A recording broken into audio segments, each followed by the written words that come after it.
Baik, anak-anak, ketemu lagi dengan Bapak, namanya Heri Pambudi dan juga Pak Fajar. Nanti kami berdua akan mendampingi kamu belajar fisika di kelas 12 ini. Di masa pandemi ini, tetap jaga kesehatan, selalu cuci tangan, jaga kebersihan, dan jaga kebugaran. Jangan lupa berolahraga. Nah, teman-teman semua, sebelum kita mulai belajar tentang materi kelas 3, baik kalau kalian ingat lagi tentang materi penjumlahan vektor. Karena pada bahan-bahan kelas 3 ini sangat erat kaitannya dengan vektor. Nah, teman-teman semua sekarang, apa yang dimaksud dengan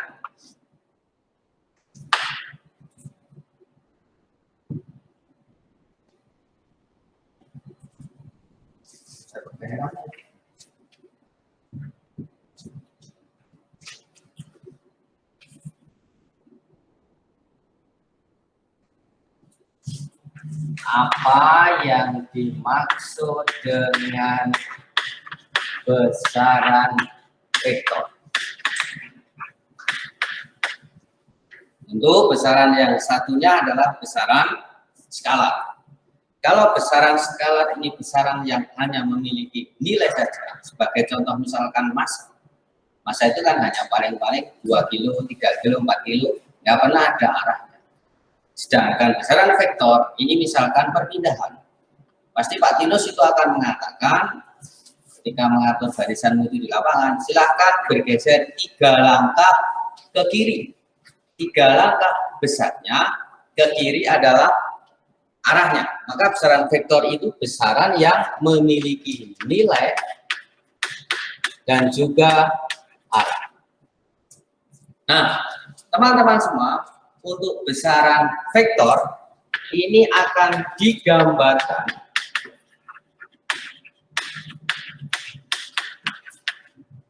dengan tanda anak panah.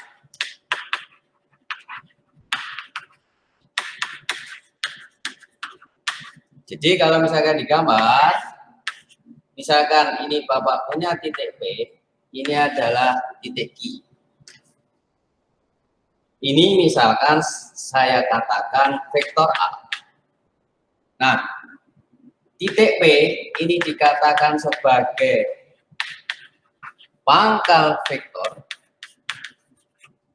Titik Q dikatakan sebagai ujung vektor. Maka teman-teman semua, dari gambar tanda anak panah ini kita bisa katakan atau kita bisa tarik kesimpulan apa? Yang pertama adalah bahwa panjang PQ ini akan menyatakan besar vektor A. Jadi makin panjang PQ berarti vektornya itu akan makin besar. Sedangkan ujung Q ini adalah menyatakan arah vektor A.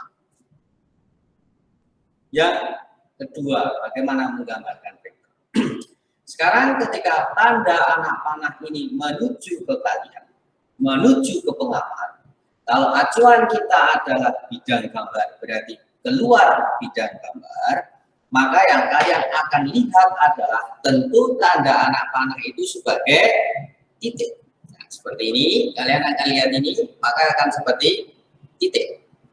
Maka ketika nanti Bapak gambarkan sebagai dot, titik, berarti vektor ini artinya apa? Menuju pengamat atau keluar bidang gambar.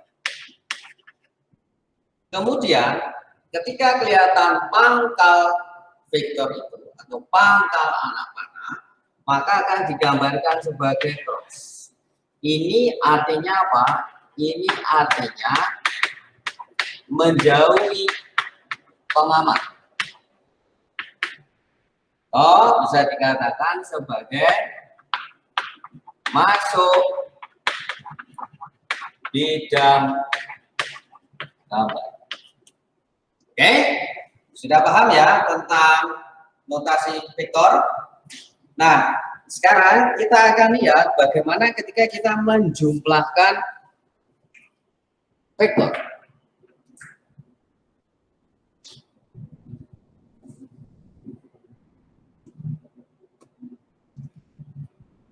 Teman-teman semua, sekarang kita akan menentukan resultan vektor. Tentu penjumlahan besaran vektor dengan besaran skalar itu berbeda. Ketika kalian menjumlahkan besaran skalar, tidak usah lihat arahnya. Misalkan kamu nimbang 2 kilo, 3 kilo, 5 kilo, itu tinggal dijumlahkan biasa saja. Tetapi ketika perpindahan tadi, arah perpindahan itu akan menentukan daripada jumlah total kalian nanti terakhir berpindah. Nah, sekarang hal yang pertama, ketika kita lihat dulu yang dua vektor, khusus dua vektor. Ketika ada dua vektor itu segaris. Nah, yang pertama adalah ketika arah kedua vektor itu searah. Jadi kalau misalkan saya punya vektor A,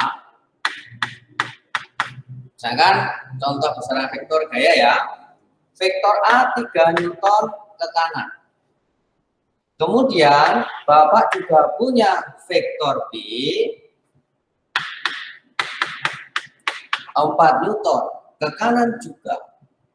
Maka ini arahnya sama. Jadi teman-teman semua, ketika kamu diminta untuk menjumlahkan vektor ini, ya sudah, tinggal gambar vektor A. Nah, kemudian pangkal vektor B pada ujung vektor A, digambar aja. Jadi teman-teman semua sekarang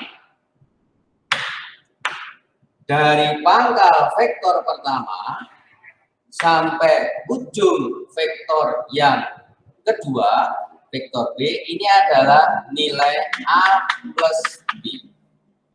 Jadi dari sini teman-teman semua, kalau kita jumlahkan antara vektor A dan B, vektor A 3 arahnya ke kanan, vektor B 4 arahnya ke kanan, berarti A plus B-nya adalah 3 tambah 4, berarti 7 Newton.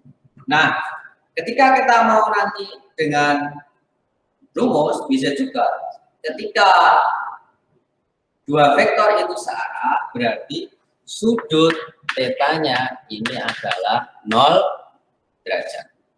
Nah, nanti kita lihat ya. Kemudian teman-teman semua sekarang, bagaimana kalau kedua vektor itu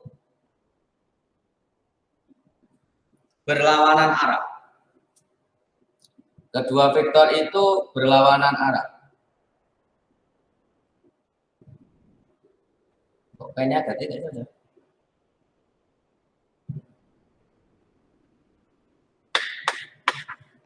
Sekarang berlawanan arah. Misalkan Bapak punya vektor A ke kanan 4 Newton. Bapak punya vektor B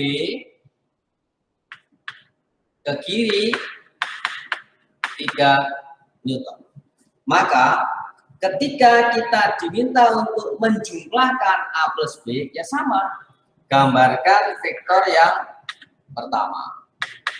Nah, sedangkan dari ujung vektor yang A, kamu ambil pangkal vektor B-nya digambarkan. Arahnya berlawanan kan? Nah, berarti dari sini, ini B.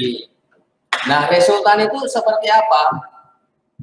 Nah, resultannya adalah berarti dari pangkal vektor A sampai ujung vektor B. Berarti resultannya yang mana? Hanya ini saja.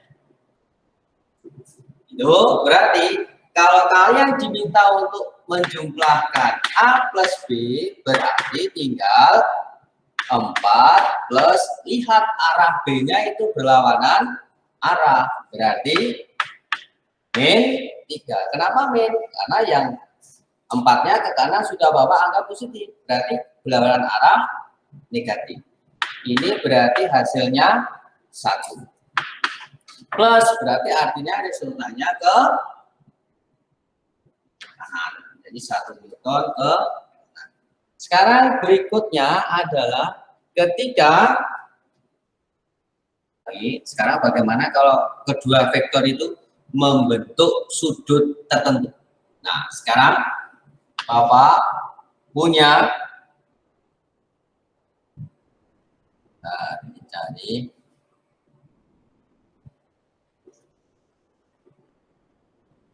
kalau saya punya vektor A, saya punya vektor B, saling membentuk sudut theta. Nah, ingat, ini tidak searah maupun berlawanan arah, tapi saling membentuk sudut theta. Maka kalau mau kita gambarkan resultan kedua vektor, kita pakai jajaran kita. Gambar vektor A dan vektor B dengan pangkal keduanya berbeda. Kemudian gambar vektor A pada ujung vektor B, gambar vektor B pada ujung vektor. Nah, resultan vektor itu yang mana? Dari pangkal kedua vektor hingga ujung kedua vektor. Sehingga ini adalah jumlah A plus B. Nah, nilai A plus B ini sama dengan akar pada rumus kosinus Le. A kuadrat plus B kuadrat plus 2AB cos sudut kecil kedua vektornya berapa? Theta. Nah, sekarang bagaimana arahnya kedua vektor? Apakah boleh pakai tangan? Nanti dulu. Apakah ini tegak lurus? Tentu tidak. Maka ketika dua vektor itu tidak tegak lurus, maka kita harus menggunakan aturan sinus. Sekarang kita misalkan arah A plus B terhadap vektor A sebagai alfa, arah A plus B terhadap vektor B sebagai beta. Maka arahnya adalah, berarti kita punya besar A plus B dibagi sinus sudut kedua vektornya adalah theta akan sama dengan vektor A di depan vektor A sudutnya berapa? Sin alfa sama dengan B per sin beta. Nah, sekarang bagaimana kalau dia itu tegak lurus? Sekarang Bapak punya vektor A, saya punya vektor B. Ini tegak lurus berarti tetanya 90 derajat. Maka kalau kita gambarkan sekarang ini vektor A, ini vektor B. Ini vektor B, ini vektor A. Maka resultan kedua vektor ini adalah A plus B. Maka besar A plus B ini sama dengan akar A kuadrat plus B kuadrat plus 2AB cos 90. Ingat, cos 90 itu sama dengan 0. Berarti jumlah A plus B-nya tinggal A kuadrat plus B kuadrat. Kalau sering dikatakan dengan rumus Pythagoras itu. Sekarang bagaimana kalau arahnya? Nah, sekarang saya misalkan A plus B terhadap A ini alfa. Berarti A plus B terhadap B, kalau kedua vektor tadi tegak lurus, berarti ini 90 min alfa.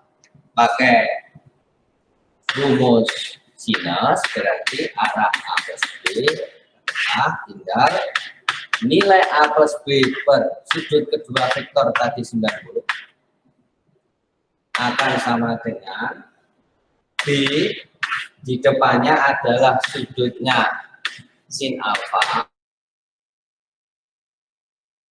A di depannya sudutnya adalah sin 90 min alfa. Ingat, sin 90 min alfa itu sama dengan cos alfa. Sehingga Bapak punya B per sin alfa sama dengan A per cos alfa.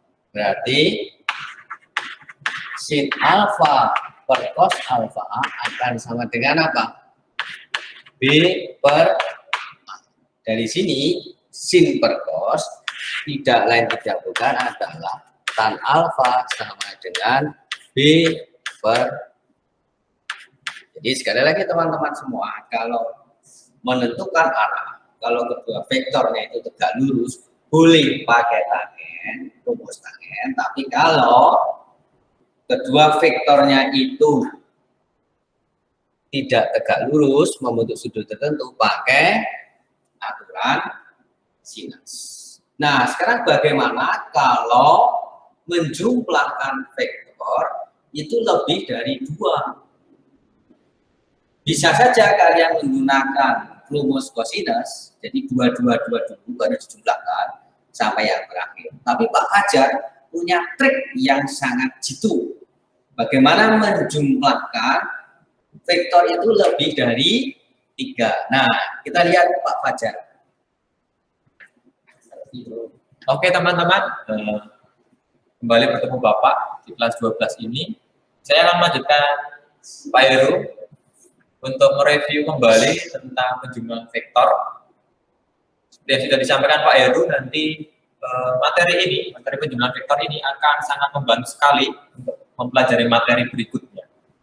Nah, berikutnya Bapak akan melanjutkan tentang penjumlahan vektor untuk lebih dari 2 vektor, bisa 3, bisa 4, dan seterusnya ya.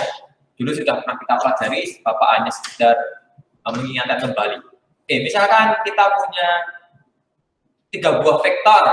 Bapak punya vektor A, misalkan ke kiri,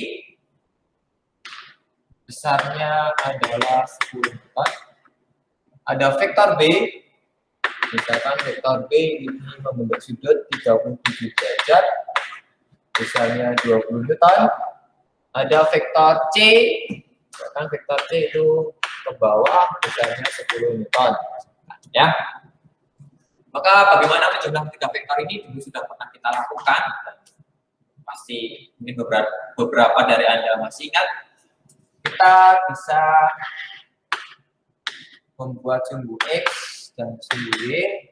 Kita tempatkan masing-masing vektor ini dalam sumbu X dan Y. Nah, vektor A itu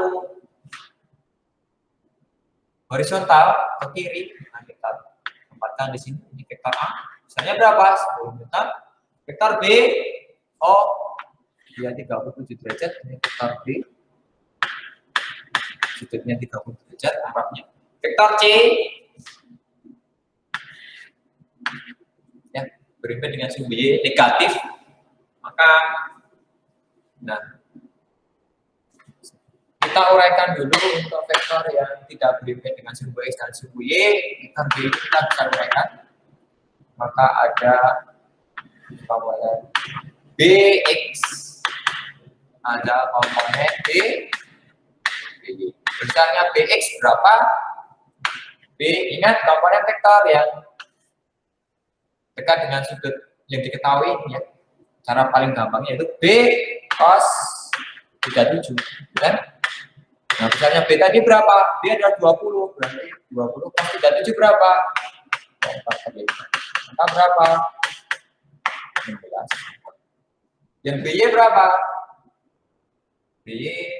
BY sama dengan berarti B sin 37, berarti B tadi 20, karena ini negatif 35, 4 maka 12. Kemudian kita masukkan ke dalam tabel gitu ya. XY, ini vektor A, B, C. Oke, vektor A itu dia di sumbu X, punya komponen X, punya komponen Y nggak punya, berarti Y-nya 0, X-nya berapa? X-nya tadi 10, ke kiri, berarti min 10. Jadi jangan lupa, ke kiri negatif, ke kanan positif. ke bawah positif, ke atas positif, ke bawah negatif. Vektor B, oh dia punya komponen X. Kemana? Ke kanan, misalnya berapa? 16. Y-nya, oh Y-nya ke atas, berapa tadi? 12. Maka positif. Vektor C tadi ini ya, vektor C ya. Sumbu Y negatif, maka min 10. Sementara di sini punya komponen X enggak? Oh tidak, berarti 0. Maka kita jumlah sigmanya, maka ini namanya sigma Fx. Ini namanya sigma F. Sigma Fx berapa? Min 10 ditambah 16, berarti positif 6. Sigma Fj-nya berapa? 12 tambah min 10, oh 2. Maka resultan adalah, besarnya vektor adalah akar dari sigma Fx plus sigma Fj kuadrat. Maka berapa? Akar 6 kuadrat tambah 2 kuadrat sama dengan akar 36 tambah 40. Maka berapa akar 40? 2 akar 10 vektor. Ya. Nah, baru besarnya, padahal vektor sudah punya arah. Maka arahnya bagaimana? Arahnya kita menggunakan pada Y dan X, maka kita menggunakan tangan, yaitu sigma F Y per sigma Fx. Maka Y-nya berapa? 2 per 6 atau sepertiga. 1/3. Maka tetanya adalah atas tangan seperti. Nah, kalau istimewa seperti ini, jadi besarnya itu, besar resultannya 2 akar 10 Newton, arahnya arcas tangan sepertiga. Nah, kalau 4 vektor ya tinggal tambahin. Langkahnya sama, caranya sama. Yang perlu Anda ingat, nah, sin konstan dari sudut-sudut istimewa. Ya, trigonometri dalam matematika. Oke, teman-teman, ini sekedar mereview tentang materi vektor, semoga membantu mengingat kembali. Sekali lagi, vektor ini akan sangat membantu untuk mempelajari materi berikutnya, karena kita akan menggunakan penjumlahan vektor ini. Oke, terima kasih. Selamat siang, tetap semangat, dan salam sehat, dan jangan lupa tetap gembira. Oke, terima kasih.